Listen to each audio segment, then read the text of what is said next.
What's going on, guys? Coach Kiki, and I'm in Coach Beckon's house, and we're making sweet potatoes today.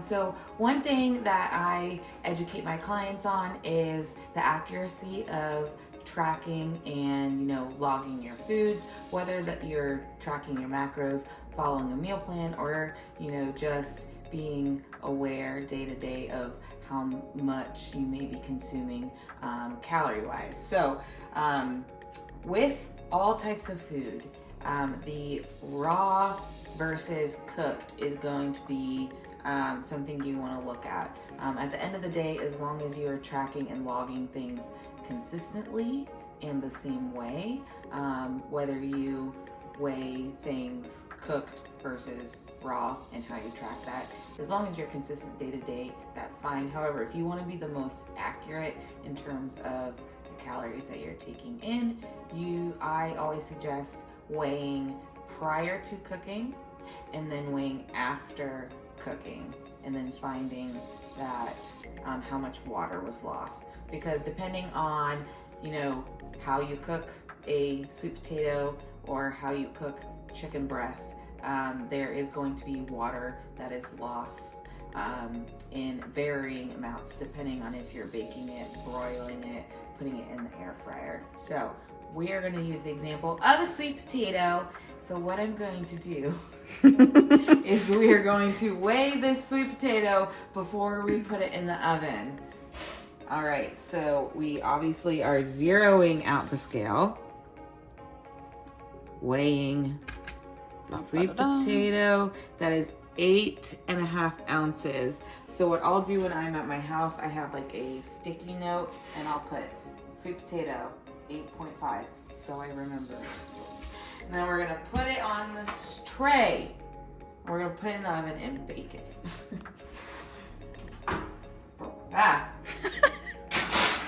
All right, we are putting that in the oven until it is done. Probably, if I'm baking it just like that, it'll be about 45 minutes until it's fork tender at 350 to 400. You kind of just play with it and what your oven, how hot your oven is. Okay, there you go. All right, so the sweet potato is done. Now we're gonna weigh it afterwards. So we're going to put our bowl or whatever on our scale, and we're going to turn it on, and it is automatically zeroed out at this point. And then we have our cooked sweet potato that we're gonna weigh. So it comes out to 5.9. I'm just gonna round that to 6 to make it easy. 0.1 isn't gonna do anything. So 8.5 is what it was when we put it in the oven. 6 is what it weighs afterwards. Then we're gonna take your calculator and you're gonna go 0.6, 6, which is the post weight. You're going to divide that by 8.5, which is the raw weight. And that's gonna be 0.7. So that means there is going to be 0.7 per ounce. So if I am needing 6 ounces of a sweet potato, so in my Fitness Pal, actually for